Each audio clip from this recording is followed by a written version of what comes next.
오늘부터 우리 디모데전서 말씀 강해를 하겠습니다. 디모데전서는 바울이 로마 감옥에서 1차 수감된 후 풀려나서 주후 약 63년경에 기록한 것으로 추측합니다. 디모데서는 바울이 그의 영적인 아들 디모데에게 쓴 편지인데 목회 서신 이렇게 우리가 부릅니다. 디도서, 빌레몬서와 유사하게 개인에게 보내는 편지 형식으로 되어 있으면서 동시에 그들이 섬기는 교회 공동체를 위한 말씀이기도 합니다. 이 말씀이 오늘 우리에게 60주년을 준비하고 또 임직을 준비하는 우리 가운데 들려져서 말씀을 듣는 동안 저와 여러분이 이 복음의 본질을 깨닫고 또 교회가 믿음 안에 굳건하게 세워지는 역사가 나타나기를 주님의 이름으로 축원합니다. 사도 바울은 에베소에서 3년간 복음을 전파했어요. 이 도시는 지금 터키 서부 지역에 자리 잡고 있는 항구 도시입니다. 상업의 중심지입니다. 또 아데미 신을 섬기는 그 우상 숭배의 강력한 그런 큰 도시였어요. 그 건너편으로는 그리스가 있었고 동쪽 편으로는 인도까지 가는 교역로가 마련되어 있었습니다. 해상으로도 팔레스타인, 이집트, 아프리카를 자유롭게 오고 갈 수 있는 교통의 그야말로 요지이지요.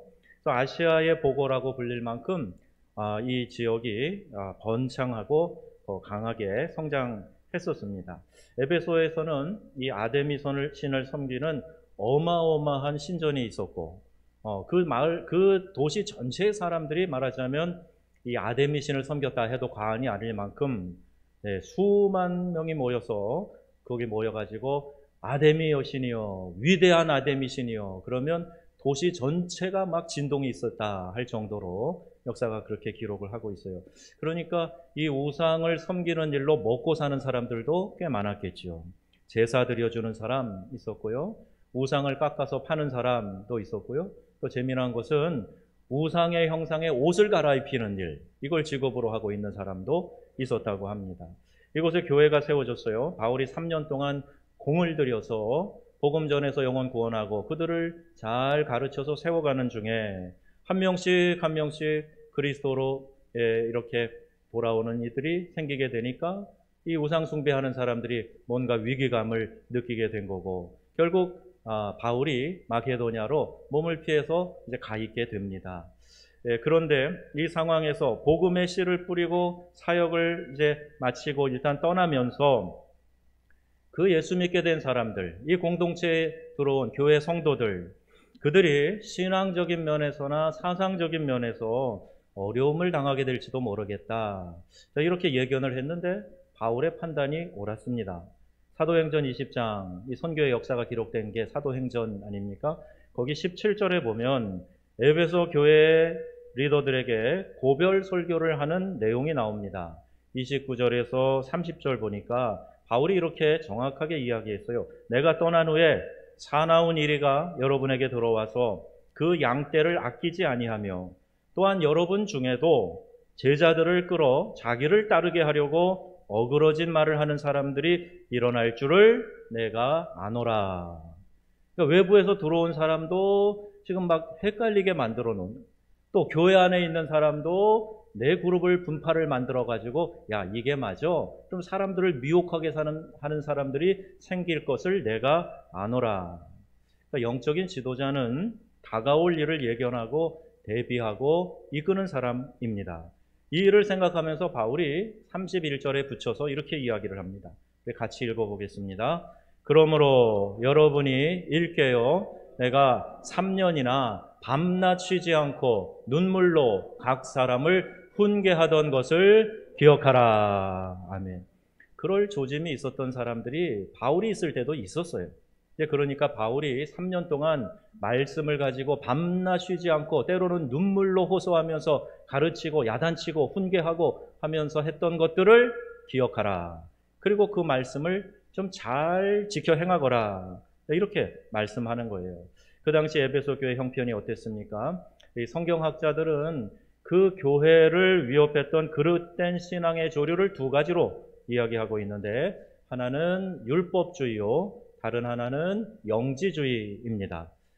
이 율법주의, 영지주의는 우리 1대1 양육하신 분들은 다 한 번씩 공부하셨을 거예요. 여러분도 많이 알고 계시리라 생각이 되는데, 율법주의란 유대인들에게 의해서 파생된 거죠. 복음을 역행하는 그릇된 사상 중에 하나입니다.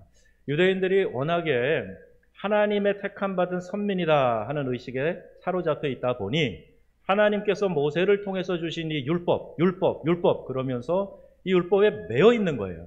그러니까 율법의 기능이 뭔지 깨닫지 못하고 내가 율법을 지키는 사람입니다 하는 것에 매여 있다 보니까요, 그리스도의 복음으로 자유케 하고 복음으로 구원받는 이 진리를 전파했음에도 불구하고 그것만 갖고 되겠는가?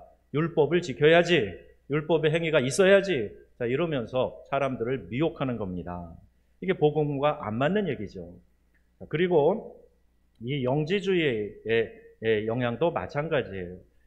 이 율법주의가 그리스도의 십자가를 통해서 우리가 하나님께 나아가는 온전한 길을 열어놓았는데 그럼에도 불구하고 율법 지켜야 구원 얻는다 하는 그런 이야기를 하는 것처럼, 영지주의도 마찬가지예요. 그 당시 이 헬라 철학, 그리스 철학의 영향으로 사람들이 이 사고가 좀 이렇게 흐려져 버린 거예요.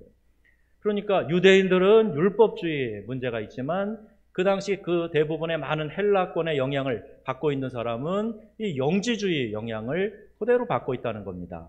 이 의식은 철학 사상에서 시작이 되는데 둘로 나누는 거예요. 모든 것을 이원론으로 나눠서 빛과 어둠, 선과 악, 악마와 천사, 하늘과 땅, 육체와 영, 이렇게 대비되는 둘로 나누고, 모든 보여지는 물질, 육체적인 것, 이런 거는 악하고 영적인 것, 보이지 않는 것, 이런 것은 선하다 생각을 합니다. 그렇게 되면 문제가 있어요. 거룩하신 하나님이 어떻게 죄악된 육체에 임하실 수 있는가? 그러니까 예수님의 성육신을 믿을 수 없는 거예요. 그들의 생각으로는, 그들의 사고의 틀 안에서는 예수님이 육체를 입고 이 땅에 오셨다? 이게 인정할 수가 없는 겁니다. 자, 그러니까 어떻게 살짝 이 생각들을 바꿔서 이야기를 하는가 하면 가현이다 그래요. 가현. 가짜로 보여진다는 겁니다. 하나님의 그림자가 땅에 비춰진 게 예수님이라는 거예요. 이 이야기도 저희 철학 시간은 아닙니다만 플라톤의 동굴의 이론에서 나오는 거예요. 플라톤이 가지고 있는 이 이원론의 기반에서 나오는 겁니다. 동굴 안에 사물이 비춰져서 보이는 거, 그 그림자, 그게 실체는 아니지 않는가? 근데 그림자가 보이잖아. 사람의 그림자도 보이잖아. 그러니까 그거와 똑같은 거다. 이게 가현입니다. 이들이 주장하는 것 중에 중요하게 여기는 게 뭐냐 하면 영적인 지식이라고 하는데, 헬라어나 영어 우리 비슷하게 발음하는데 그노시스라고 하는 거예요. 이 영적인 지식이 중요하다. 영적인 지식이 중요하다. 이러면서 사람들을 미혹해 가는 거, 이게 영지주의입니다. 자, 디모데서는 바울이 이러한 에베소에서 사역하던 디모데에게 어떤 마음을 가지고 사역을 해야 하는지 가르치면서 동시에 에베소 교회 성도들에게 디모데의 권위를 인정하고 그를 잘 따르다 이렇게 부탁하는 그런 편지입니다. 또한 사역자에게 가장 중요한 가치가 무엇인가 하는 것을 이 디모데서를 통해서 우리에게 가르쳐주고 있어요. 이 부분을 본문 11절까지를 세 문단으로 나눠서 여러분들에게 설명하게 하려고 합니다. 첫 번째는 권위가 어디에서 오느냐, 예수님이 주시는 권위에 대한 거예요. 1절, 2절입니다. 바울은 이 편지 서두에 그리스도 예수의 사도된 바울이라고 소개하고 있어요. 바울이 13편의 신약 성경을 썼는데 그 중에 많은 편지의 첫 문장 1절에서 자신을 사도, 아포스톨로스라고 이렇게 기록하고 있습니다. 로마서 1장 1절, 고린도 전후서 1장 1절을 비롯해서 갈라디아서, 에베소서, 골로새서, 디모데후서, 디도서, 그리고 오늘 본문 디모데 전서 1장 1절에 아포스톨로스, 내가 사도다, 이렇게 이야기를 하고 있어요. 아포스톨로스는 이런 뜻입니다. 보냄을 받았다, 그런 뜻이 있어요. 누구로부터 보냄을 받았는가? 오늘 1절 말씀이 가장 명확하게 이걸 설명하고 있는데 뭐라고 되어 있습니까? 하나님과 그리스도 예수의 명령을 따라서 보냄을 받은 사도라, 이렇게 분명하게 정확하게 말하고 있습니다. 하나님의 종이 되는 것은 이 분명한 부르심에 근거하는 것이에요. 이것을 제가 아프리카에 있을 때 동료 신학교 교수가 설교를 하는데 이런 단어로 설명하더라고요. 직업 목사와 소명 목사다. 그래서 불어에는 pastor de profession, pastor de vocation 이렇게 설명을 해요. 그러니까 내가 직업으로 지금 목회를 하는 목사냐 아니면 소명으로 목회를 하는 목사냐 이게 중요하다. 신학생들에게 도전하는 그런 설교였어요. 하나님의 부르심이 없이 주님의 종이 될 수 없고 만약 그런 사람이 있다면 그는 직업으로 그 일을 하는 사꾼이 되는 겁니다. 여러분 사꾼이 무슨 사기꾼의 약자가 아니에요. 요새 잘 쓰는 말은 아니지만 말 그대로 해석을 하면 단순히 일한 삭을 받는 직업인, 영어로는 셀러리맨이라는 뜻입니다. 그러니까 자기가 스스로 그런 생각을 하든지 아니면 혹은 주변에서 그렇게 생각하고 대우하든지 모두 하나님의 종에 대한 잘못된 인식이에요. 소명이 없이 직업으로 그 일을 하는 것 아니란 이야기죠. 그리스도 예수의 종, 사도된 나라고 소개하는 바울은 사도로서의 자기의 정체성을 분명히 깨달았어요. 그리고 혹시라도 착각을 할까봐 교회에 편지를 보낼 때마다 그리스도 예수로 말미암아 사도된 나 바울은 그러면서 이 사도의 소명성을 분명하게 이야기를 합니다. 발신자와 수신자를 밝히는 이 짧은 5절에 1절, 2절에 바울이 무려 3번이나 그리스도 예수, 그리스도 예수, 그리스도 예수 반복해서 이야기를 하는 것도 바로 이 소명의식에 근거하는 거예요. 여러분 교회 전임 사역자만이 아닙니다. 교회의 직분을 맡은 평신도들도 마찬가지예요. 이 면에서는 동일한 의식을 가져야 됩니다. 내게 맡겨주신 직분은 주님의 몸된 교회를 세우라. 하나님께서 내게 주시는 직분이다 하는 사실을 여러분 믿으시기를 바랍니다. 직분을 하나님이 주신 거예요. 교회의 권위를 통해서 하나님이 내게 맡기셨다. 교회를 세우라고 맡기셨다. 이 사실에 근거하지 않으면 우리는 사소한 일에도 시험 들고 넘어질 수 있어요. 직분이 그게 뭐라고 그것 때문에 거기에 시험 들고 넘어지고 그럴 수 있단 말이에요. 의식을 바로 해야 합니다. 주목할 것은 바울이 출신 신분이나 지식적으로 아주 뛰어난 사람이었어요. 그 당시 엘리트 중에 엘리트였어요. 그런데 그 바울이 스스로도 그런 인식을 하고 있었죠. 난 베냐민 지파 중에 베냐민 지파, 또 유대인 중에 유대인이라 난지 8일 만에 할례도 받고 가말리엘이라고 하는 훌륭한 그 당시 스승 밑에서 제자로 공부를 했고 날 때부터 로마의 시민권을 받은 자이고 바울도 알아요.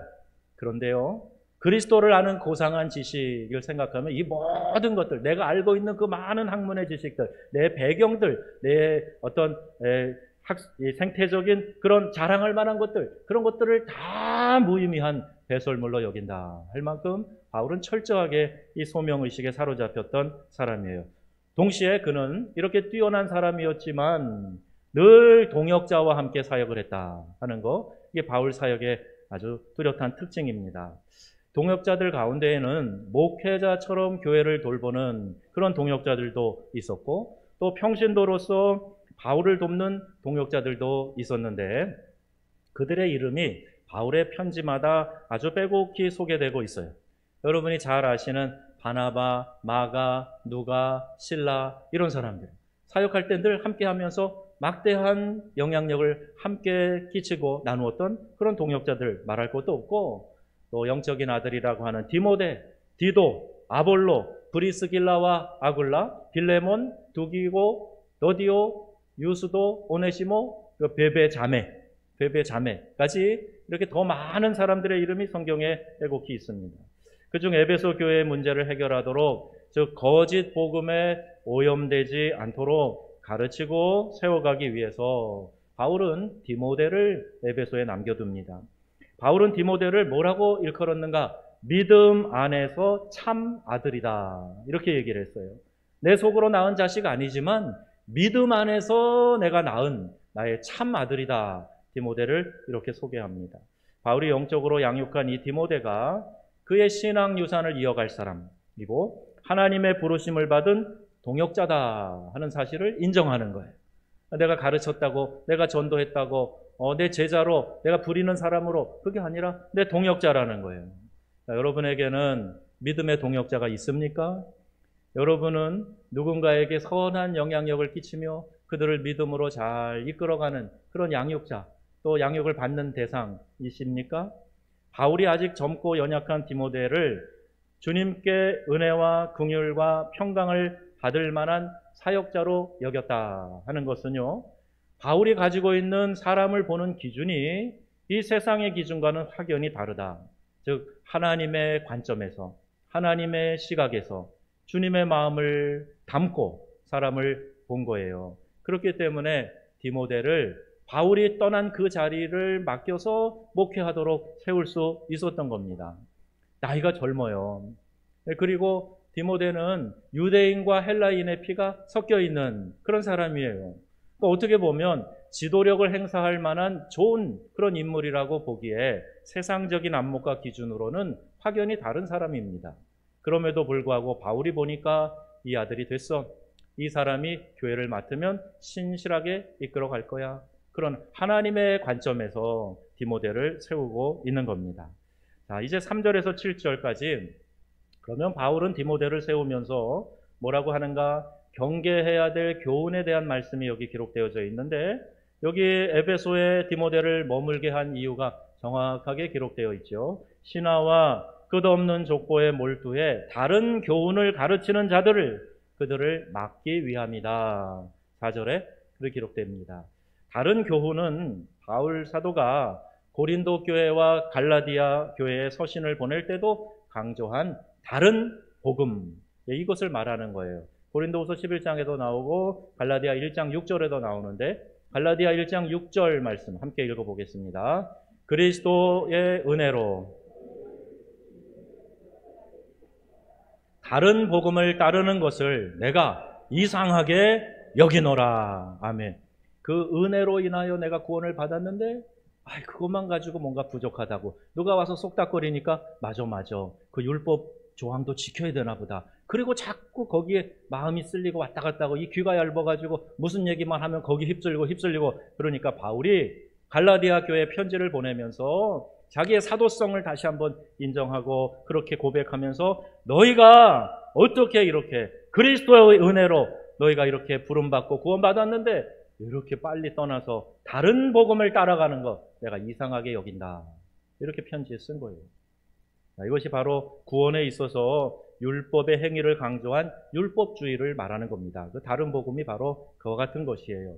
디모데전서 1장 4절 말씀도 우리가 함께 읽어보겠습니다. 신화와 끝없는 족보에 몰두하지 말게 하려 함이라. 이것은 믿음 안에 있는 하나님의 경륜을 이루는 것보다 도리어 변론을 내는 것이라. 아멘.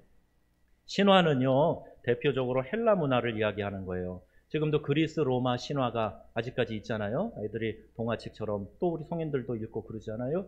끝없이 많은 신화들이 이 헬라 문화권 안에 있단 말입니다. 족보는 유대교를 상징하는 거예요.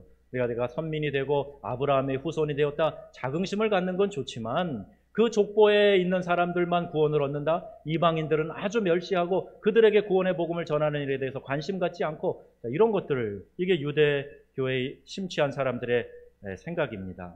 자, 그러한 것들에 대해서 바울이 경계를 하는 거죠. 즉 복음 외에 헬라의 학문이나 유대교의 교훈으로 교회를 흔드는 자들, 그들을 경계하고 있는 말씀입니다. 여러분, 그때로 말하면 이 헬라의 신화, 유대교의 족보, 이것이 교회를 교란하게 했다면 오늘날로 말하면 뭐겠습니까? 세속주의 아닐까요? 물질 만능주의 아닐까요? 쾌락주의 아닐까요? 이런 것들이 교회에 들어와서 우리를 교란하고 있는데 이것을 경계하도록 말씀하는 거예요. 왜냐하면 그들은 청결한 마음과 선한 양심, 거짓이 없는 믿음을 소유한 자들이 아니기 때문입니다. 5절에 또 그들의 입에서 나오는 말씀, 그 가르침은 헛된 말, 즉 세속적이고 현학적인 지식일 뿐이다. 6절 말씀 이렇게 기록돼요. 그리고 정작 자신들이 무엇을 가르치는지조차도 알지 못하고 그냥 내 세를 좀 늘리려고, 내 영향력을 좀 행사하려고 사람들에게 이렇게 치밀한 논리로 자기 말수단으로 재주로 이 사람들의 마음을 사로잡고 있다는 이야기예요. 디모데의 사명이 이렇게 껍데기만 화려한 거짓을 분별해서 성도들이 휩쓸리지 않도록 하는 것, 이게 디모데의 사명인데 오늘날 교회를 돌보는 목회자의 중요한 역할 중에 하나입니다. 이렇게 교회는 초창기부터 비진리와 싸워왔어요. 우리도 이단과 거짓 가르침에 휩쓸리지 않도록 늘 주의해야 돼요. 동시에 내 자의로 말씀을 해석하는 것도 주의해야 됩니다. 누군가가 슬그머니 교회에 들어와서 아닌 채 하고 있다가 몇 년 열심히 봉사하다가 나중에 본색을 드러내는 신천지 이단들이 하는 전략이 있어요. 그리고 나중에 교회 목회자를 내보내고 영향력 있는 사람들을 쫓아내고 그리고 신천지의 사람을 교회로 목회자로 불러서 바꾸는, 이게 산옮기기 전략 아닙니까? 이런 일들도 하는 거예요. 그러니까 누군가가 몰래 들어와서 그렇게 하기도 하고 또 내가 잘못 왜곡된 말씀에 대한 이해, 즉 내가 복음을 만드는 거예요. 내가 좋아하는 것만 섭취하고 내가 달콤한 거, 내 귀에 좋은 거, 믿고 싶은 거 이런 것만 편집해가지고 이것만 좋다 그러고 좀 단단한 식물 같은 음식, 거친 것들, 이런 것들, 내 마음에 좀 찔림이 있는 것들, 이런 것들은 애써 밀어내고 이러면 이제 내가 복음 편집자가 됩니다. 그러면 건강한 신앙으로 절대 자랄 수가 없어요. 여러분, 우리는 단단한 식물도 먹고 또 고기처럼 질긴 것도 먹어서 영양을 골고루 갖추어서 영적 건강을 누려야 할 줄로 믿습니다. 그러니까 배척하는 게 없어야 돼요. 다 받아들여. 66권에 기록된 하나님의 말씀이거든 내가 아멘 하고 받아들이고 그 말씀을 실천할 수 있어야 된다는 거예요. 이단은 편집하잖아요. 여기서 끌어내고 여기서 끌어내서 이렇게 짝을 맞춰갖고 봐라, 이게 논리 아니냐. 통일교 원리강론이 얼마나 논리적인 책인 줄 알아요? 그런데 그 논리가 진리입니까? 진리가 아니란 말이에요. 자기들이 꿰어 맞힌 거라요. 그런데 우리 기독교는 그와 같은 비진리와 맞서야 되는 그런 주님 오실 때까지 공동체를 건강하게 세워가며 그 공동체 안에서 말씀의 영양분을 충분히 받아서 우리 세워져 가야 되는 그런 책임과 사명을 가지고 있습니다. 오늘 이렇게 비진리와 싸우면서 교회를 잘 세우라고 디모데를 남겨두었던 그 바울의 뜻이 바로 여기에 있어요. 교회는 진리의 공동체이기 때문에 잘못된 교훈을 수정하고 하나님의 말씀을 수호하는 일이 제일 중요합니다. 왜곡된 말씀이 전파되면 안 돼요. 강대상에서 흘러나오는 말씀들, 내가 묵상해서 내 양식으로 삼는 말씀들, 이게 왜곡된 것이 되어서는 안 된단 말입니다. 사도들이 전한 복음의 기초 위에 굳게 서야 교회가 흔들리지 않아요. 예수님 이후에 지금까지 이 사도들이 고백했던 신앙의 고백을 우리가 하고 있어요. 우리가 지금 사도신경이라고 암송하는 거, 그게 우리의 신앙의 바탕, 기본이 되는 겁니다. 여기에 그 어떤 것이라도 흔들어 놓아서는 안 돼요. 동정녀 마리아에게 나시고 십자가에 못 박혀 죽으시고 그리고 장사 지낸 지 3일 만에 부활 승천하셨다. 이런 고백이 여기 다 나와 있는데 그 어떤 것이라도 살짝이라도 틀어놓으면 그게 이단이 되고 우리의 구원을 가로막는 중대한 적이 된다는 사실, 이거 알아야 됩니다. 자기 중심적이며 욕심을 따르는 믿음을 또 방치하면 성도는요, 선한 양심을 잃고 표류할 수가 있어요. 신화와 끝없는 족보에 몰두해서 무익한 변론을 일삼거나 소모적인 갈등에 휩싸여서는 안 됩니다. 비본질적인 논쟁보다 청결한 마음과 선한 양심과 거짓 없는 믿음에서 나오는 사랑, 이것이 중요하다 오늘 말씀하고 있어요. 자, 여러분 한번 같이 읽어보겠습니다. 청결한 마음과 선한 양심과 거짓이 없는 믿음에서 나오는 사랑, 이게 중요하다는 거예요. 자, 이제 세 번째 문단에 그러면 율법은 뭘 하는 거냐? 이 율법의 역할에 대해서 기록되어져 있어요. 바울은 유대교의 교훈으로 교회를 흔드는 자들을 경계하면서도 이 율법의 가치를 낮게 평가해서는 안 된다. 이걸 그냥 외면하고 버려서도 안 된다. 이렇게 분명하게 밝힙니다. 8절 말씀이에요. 그러나 율법은 사람이 그것을 적법하게만 쓰면 선한 것임을 우리는 아노라. 아멘. 율법은요, 복음을 위해서 존재하는 겁니다. 죄인을 그리스도께 인도하는 초등교사와 같아요. 갈라디아서 3장 24절이에요. 이 말씀도 읽겠습니다. 이같이 율법이 우리를 그리스도께로 인도하는 초등교사가 되어 우리로 하여금 믿음으로 말미암아 의롭다 함을 얻게 하려 함이라. 아멘. 그 당시니까 초등교사, 초등학교 선생님이겠지요. 아마 유치원이 없어서 그랬을 텐데 오늘날로 말하자면 유치원 선생님과 같은 거다. 율법이 복음을 깨닫게 하는 그 진리를 가장 쉽게, 가장 기초가 되는 거 설명하고 있는 거야. 그 핵심이 뭐냐 하면 율법으로는 죄를 깨닫게 함이라. 이렇게 가르쳐주고 있어요.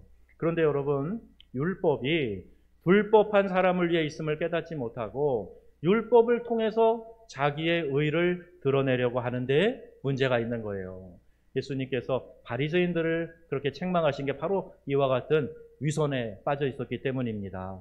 율법을 주신 목적은 내 잘못, 내 죄를 이 율법으로 깨닫고 나의 노력으로는 구원 얻을 길이 없구나 하는 것을 깨닫게 주셨는데 그 한량한 거 율법 좀 지키면서 내가 이렇게 한다고 과시하기 일색입니다. 내가 일주일에 2번은 금식합니다. 내가 어려운 사람들 이렇게 헌금을 해가지고 돕고 있어요. 나는 기도 시간을 잘 정해서 기도 열심히 합니다. 자, 보세요. 시장 어귀에 나가서 손을 들고 이렇게 기도하고 있고. 그러니까 예수님이 이 회칠한 무덤 같은 자들아, 속에는 이 썩고 있는데 겉에만 회를 밟아서 예쁜 채 하고 있느냐. 그 위선을 지적하신 거 아닙니까? 율법은 그런 용도로 주신 게 아니에요. 내가 이만큼 잘 지키고 있다고 자랑하라고 주신 게 아니에요. 그 율법으로는 죄를 깨닫게 하려 함이라. 나의 노력으로는 구원을 받을 수가 없구나. 이걸 가르쳐 주는 겁니다. 로마서 3장 20절 말씀 우리 함께 읽겠습니다. 그러므로 율법의 행위로 없나니 율법으로는 죄를 깨달음이라. 아멘. 이 율법으로 죄를 깨닫고 내 한계를 고백하게 하시는 겁니다. 디모데전서 1장 9절 10절에 말씀하죠. 이 율법이요 잘못된 것들을 가르쳐 주는 거예요. 망령된 자, 존속 살인하는 자, 음행하는 자, 남색하는 자, 동성애 아닙니까? 인신매매, 거짓말, 거짓맹세, 바른 교훈을 거스르는 자들의 죄를 깨닫게 해주는 거다. 오늘 말씀에 이렇게 기록하고 있어요. 오래전에 연세대학교 박준서 박사님 모시고 세미나를 주최한 일이 한 번 있는데 우리 한국 교계에 아주 유명한 신학자세요. 그러니까 이분이 오셔가지고 아주 어려운 얘기 하실 줄 알았어요. 그런데 율법이 뭔지 아십니까? 제가 설명해 드릴게요. 예, 차가 다니는 차도 있죠. 그 차도에다가 차선을 도색한 거 아시죠? 예, 그 차선을 도색하는 것 같은 게 그게 율법입니다. 이렇게 얘기하는 거예요. 가끔 도로 포장을 하면 넓은 도로에 차선이 없으면 좀 불안하잖아요. 더군다나 옆에 막 차가 같이 달리고 있으면 더 불안해요. 끼어들까 봐. 차선이 있으면 이 길로만 가면 되니까 좀 안도하는 거예요. 율법이 그런 거예요. 내가 갈 길을 이렇게 제시해주고 그 길로 가라고 그 가이드라인을 주는 거다. 그거에 불과하다. 이 얘기입니다. 그러니까 죄를 깨닫고 도저히 내 스스로 구원받을 수 없는 존재다 하는 것을 깨닫고 하나님의 은혜의 보좌로 나아가도록 도와주는 거. 이게 율법의 기능이에요. 이것이 복음이 필요한 이유이고 그래서 바울은 복되신 하나님의 영광의 복음 이걸 강조하면서 바른 교훈은 모두 이 복음에서 나온다. 복음에서 나오지 않는 것 다 잘못된 것이다. 이 이야기를 강조하고 있는 겁니다.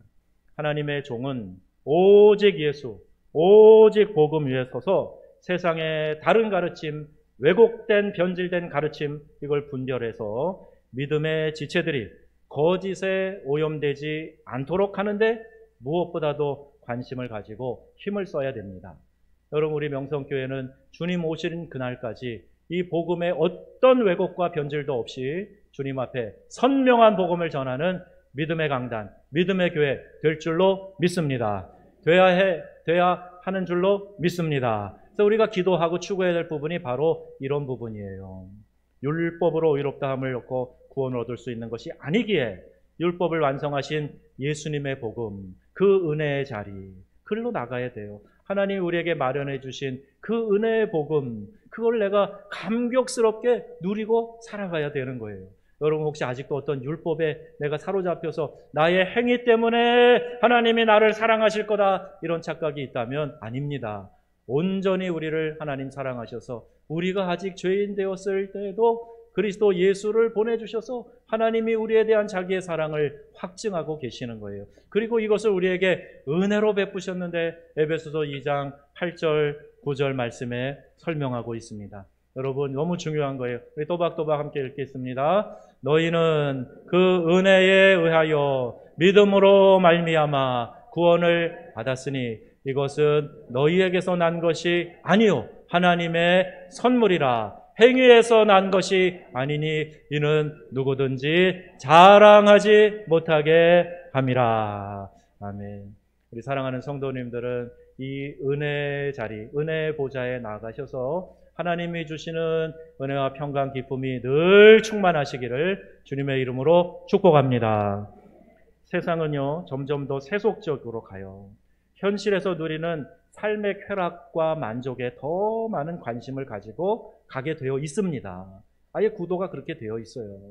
여러분이 복음의 은혜를 내가 깨닫지 못한, 날 위해 죽으신 예수의 십자가의 은혜와 공로가 어떤 것인지 내가 가슴 깊이 가슴 저리게 이걸 깨닫지 못하면요 여러분 예수 믿어도 우리가 헛된 것 쫓아다니기 쉬워요. 그게 주어지지 않는다고 짜증내고 하나님 이 세상의 것들을 나에게 더 주세요. 더 세상의 것들로 만족하게 해주세요. 더 출세하고 더 돈 많이 벌고 더 잘 나가는 사람 되게 해주세요. 여기 목말라 살아가게 되는 거예요. 이게 얼마나 안타까운 일입니까? 이 땅에서 잘 먹고 입고 쓰는 것에 그 가치에 매여 있어서 안 됩니다. 우리 모두가 다 한 번 이 땅을 떠나요. 그리고 주님 앞에 서게 됩니다. 내가 어떤 가치로 우리 주님의 영광을 위해 하나님 나라를 위해 수고하며 살았는가? 아니면 여전히 내 생각과 내 감정과 내 고집과 내가 이 세상에서 추구하는 그 가치를 쫓아다니며 살았는가? 이게 우리 하나님 앞에 설 때 판단의 기준이 될 거예요. 여러분 우리는 이 은혜를 입었습니다. 그 어떤 것으로도 살 수 없는 귀한 은혜를 하나님이 그냥 주셨어요. 그냥 우리에게 베풀어 주셨어요. 이 은혜가 감격스럽지 않습니까? 그렇게 우리가 그 은혜 자리에 나아가면서 우리 주님의 사랑을 깨달을 때 영적인 깊은 잠에서 깨어날 수가 있어요. 만약 우리가 세상의 가치를 추구하면서 살아간다면 그것이 이루어지지 않는 것에 대해 하나님께 원망하며 극심한 영적 혼란을 겪고 말 것입니다. 이럴 때일수록 우리 믿는 성도들은 허탄한 세상의 가치에 마음을 두지 말고 영원한 진리, 이것을 깨닫는 일에 더욱 힘써야 할 줄로 믿습니다. 다른 교회론, 교회가 뭐냐? 여러분 여러 번 수요일을 통해서 주일호를 통해서 또 우리 제자훈련, 성경 말씀, 양육반을 통해서 이야기하고 있어요. 교회가 어떤 교회가 돼야 되느냐? 건강한 교회는 어떤 교회냐? 잘 알아야 됩니다. 나는 어떤 신앙관을 가지고 믿음 생활하고 있는가? 내 신앙관은 건강한가? 이걸 수시로 점검을 해야 돼요. 워낙 우리를 오염시키는 사조들이 많기 때문에 자주 점검해야 됩니다. 또 내세에 대한 분명한 소망이 나에게 있는가? 내가 언제 죽어도 주님 앞에 서서 우리 주님의 환영을 받으며 우리 주님께 칭찬받고 상급받는 그 자리에 서게 될 것인가? 이 내세의 소망 가지고 살아가는 우리 성도님들 다 되시기를 바랍니다. 주님 언제 부르셔도 기쁨으로 주님 앞에 설 수 있는 거 말이에요. 나의 삶과 교회 공동체가 추구하는 목표를 세상적인 가치로 오염시키면 안 됩니다. 교회에서 앞장서서 이끌어가야 될 사람들, 여러분 세상적인 기준으로 판단하지 마세요. 영적인 안목으로, 영적인 기준으로 봐야 됩니다. 오직 예수 그리스도와 그분의 말씀의 권위를 세우기 위해서 그 위에 우리가 믿음의 터를 세우고 자라가기 위해서 힘써야 되는 거예요. 우리 사랑하는 명성의 가족 여러분은 이 진리의 말씀 위에, 복음 위에 교회를 든든히 세우고 내 신앙을 든든히 세워서 주님 오실 때 모두가 다 들림받고 칭찬받는 성도님들이 다 되시기를 우리 주 예수님의 귀하신 이름으로 축원합니다. 아멘. 기도하겠습니다.